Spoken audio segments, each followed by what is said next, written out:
Hello and welcome, my people who take hammers to people's funny bone just to make sure that they will indeed laugh at their jokes. It's SJB, and we are going to play some BTD6 for you guys, playing on one of my least favorite maps in all of BTD6. I don't know what it is about this map, but I just freaking hate it. I feel like it doesn't deserve to be an intermediate map. Even though it is reasonably long, I just don't like the way the paths are oriented, organized, designed, all that stuff, whatever you want to call it. Because I feel like they end up screwing things up just too much. Specifically, this dart monkey right here, or any tower in this general area, the first, last, close nonsense ends up not working out very well. It's because this path is a little bit longer to start than this path. And that means that he kind of wants to randomly hit the balloons on this path rather than this path, and these guys just end up sneaking through anyways. It happens quite a bit. But anyways, I'm not going to complain too much. I just want to let you guys know that I don't like this map, but I wanted to power through it for you guys. Anyways, I'm going to try to beat Chimps mode for you using a pretty, admittedly, awesomely sexy strategy. Alright, but let's show it off. This is my basic start. It's nothing ridiculous, but it's also not super simple either. I've just got a base sub to get him started up in here with twin guns. I eventually ended up with a triple shots enhanced ice dart monkey to pop the first camo balloon. I ended up with a cannon ship with double shot because it's a very good popper, and then of course, Pat. Pat's not doing all that much right now, but later on in the game, of course, he's going to be doing a lot of Moab popping and Moab slowdown, which is a big part of this strategy here. In addition, we're going to need more camera techniques because I cannot afford a village before around 33 or 37, so I'm going to wait all the way until after the Moab before I get my first village, which is upsetting, but there's nothing really actually wrong with that. And then here it is. I'm going to do a faster shooting cam detection sniper for now, and I'm kind of excited about this because I used them in my last Peninsula video where we used a lot of frickin' bouncing bullet snipers, and they were actually super duper effective. So I felt like, why not use that strategy and incorporate into this one to make ourselves do even better. You can always learn from your mistakes or learn from your weirdo adventures and always become a better player in the process. So bouncing bullet, bro, that's what we're going for. This video is sponsored by you guys. Yeah, believe it or not, I really honestly try not to do any sponsored content whenever possible because you guys support me so well. And if you guys want to support me even further, use my creator support code. It's SJB. It's pretty easy. You just hit it in your game, and it's the easiest way to hook me up. And thank you guys so much. But not yet. I need more popping power, and I think the answer clearly is, oddly enough, a monkey pirates. You know, when you look at a lot of towers that have abilities, like, usually when you get to that tier 4, it's like, it's just the tier 3 tower, but now you have an ability. There's not very many towers that completely change what they are or what they do based on getting to 4th tier. Just adding an ability. For example, if you have a blade shooter, it's just a blade shooter when you get a blade maelstrom, but now you have an extra ability that you can use whenever you feel like it. Cool. But that's not how the Monkey Pirates works. Monkey Pirates is specifically a significantly better regular popper when they get to this ability, and then you can also insta-kill the Moab right from the get-go, and life is just frickin' good. But now we have to start prepping.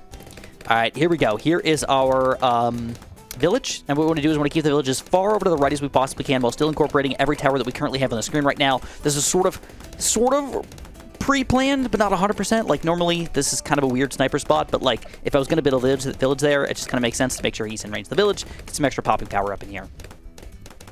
And then I want to make sure I've got cam detection, so we're going to have to go for a full-on radar scanner here before round 42, which is a big camo level. And I actually feel reasonably comfortable right now.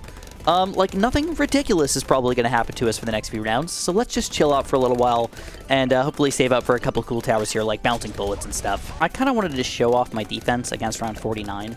I've got a stronger stim. I'm going to go for perishing potions here, and what I wanted to do is I wanted to have this guy buff, specifically my attack shooter and my sniper. I want him to buff the sniper more than the attack shooter, but eventually the attack shooter will be kind of important, so it's in my opinion, worthy to buff him. Now that you can see, we can easily stay down around 49. If we could take down the first mob in round 50 without using any abilities here, that'll really put us in a good position. So what I'm going to do is I'm going to get rid of this guy, kind of plan out my defense a little bit, and make sure I've got everything sort of set up the way I want it to. So we go, first mob here, round 50. Oh, I don't want to say that went beautiful, but dang, that was a pretty thing to look at right there. But that's not where it's over. We still got a lot to do. So what I'm going to do is I'm going to go for a quick glue gunner. We're going to throw him over here. It doesn't really matter exactly where, but usually wherever the mobs are going to pop the most, because we want to make sure we're gluing the ceramics that come out, right? We're going to go for an, oddly enough, middle path glue gunner here, and I'm oddly enough, again, going to go for a top path glue gunner, because I feel like a little bit of extra killing power, probably worthwhile, and I just don't want to miss out on that glue soak aspect as well.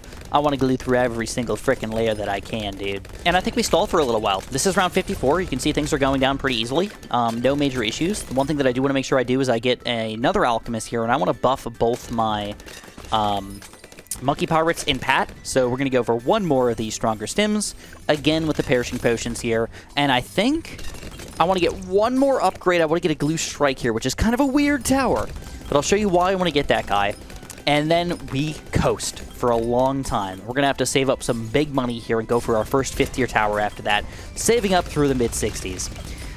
So we're going to show you guys round 63 before we get too far here, and dive into late game after that. All right, round 63. How are we going to pull this off? Well, first of all, we have some abilities to play around with. So my first set of ceramics, we're going to strom them. My second set of ceramics, I'm going to glue strike them. And for the third set, I'll have my my maelstrom back. We should be able to easily clean those guys up. But believe it or not, this guy's actually doing most of the work here to pop a lot of these balloons. Of course, with some support from the rest of my towers here. But Sniper Dude, do not underestimate that guy. He is surprisingly excelente against weird groups of ceramics and stuff. But a little bit weak against grouped Moabs and stuff. Or space Moabs, even worse, too. So, yeah, pay attention to that. Anyways, as you can tell, I'm not saying that we're doing a great job right now, but Pat's going to keep on leveling up in here, and the 60s usually don't cause too much chaos for me, so I got to save up big money, and I'll show you guys what I want to get after that, and it doesn't involve any of the towers below this rake line right here. We got a rough one coming up in here. This is round 75. Nobody likes round 75 because 75 sucks, but that's okay. We're going to do a little bit of insta-kill action, a little bit of ability action, and then we're going to get our 5th tier frickin' tower over here. We're talking about the Pirate Lord! Now, in addition to the 4th tier being significantly better than the 3rd tier, the 5th tier is also significantly better than the 4th tier, not just in abilities, also in regular popping power. So this guy ends up being ridiculously powerful if you alchemize him and everything. He's just freaking good, dude. Do not underestimate this puppy. And also, we can insta-kill Zone Gods at this point, so that's definitely going to come into play a little later on. But the strategy still has not been initiated. I told you guys earlier that this is a late game strategy, and I think it's finally starting to get ready to unfold, I guess. I guess we're making like an origami swan or something, and then all of a sudden we realize that it actually turned out to be more like a giant origami piece of poop. Or maybe an origami paper mess of nothingness. And we're gonna have to fix those folds, guys. We're gonna have to fix them. No, I mean it's so identical to a piece of poop. Maybe even smells a little bit. Oh man, who wants to be touching this? Who wants to be touching this origami poop? Nobody. Nobody.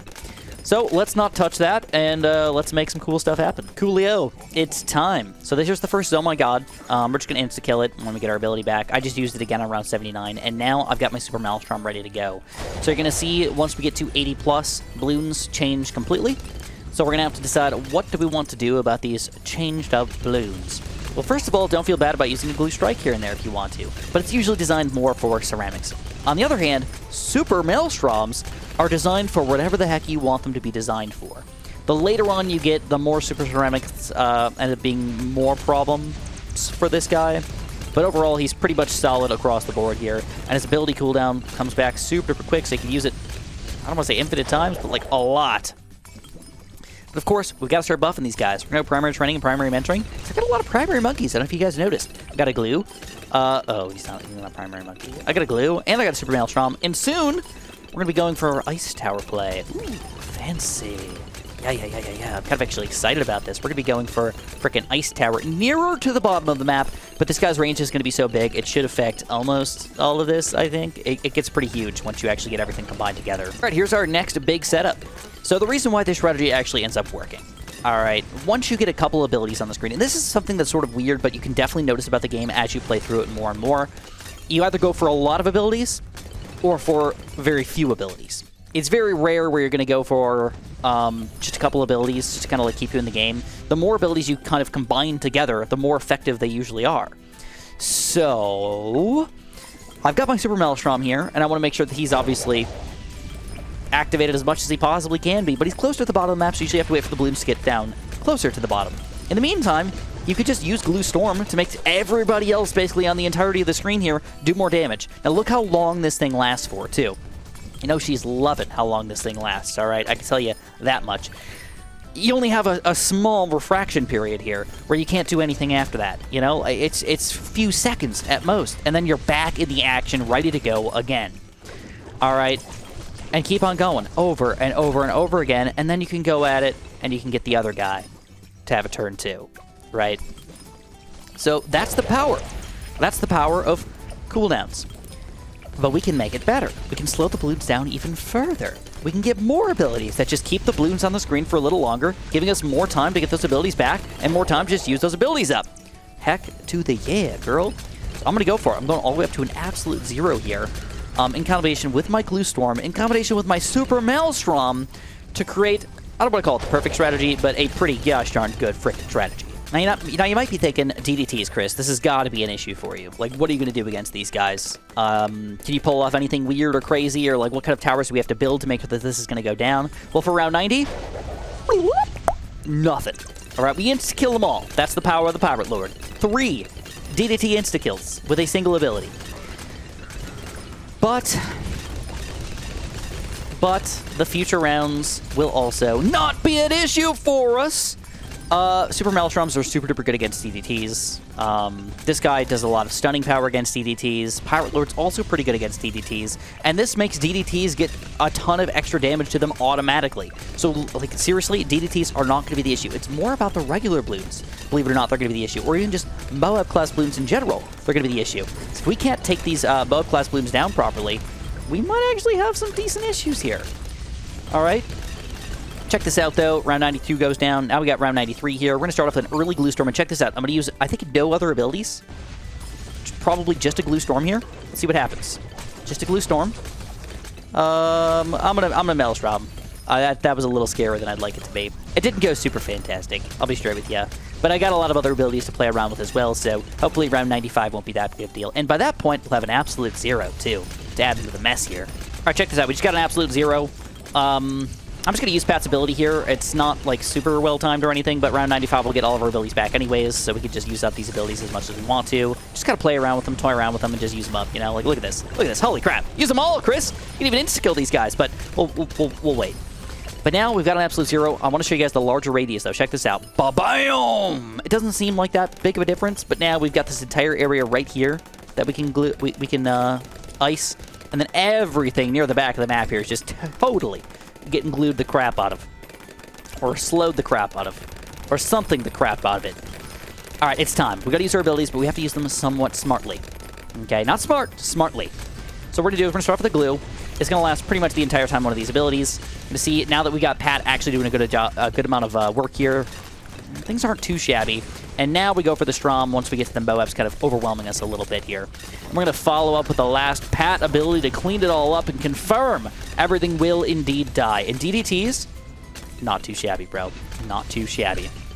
But now we're going to have to start worrying about big grouped Bloon rushes. All right, no matter how good you are, big grouped Bloon rushes can still be kind of problematic, or at least not easy.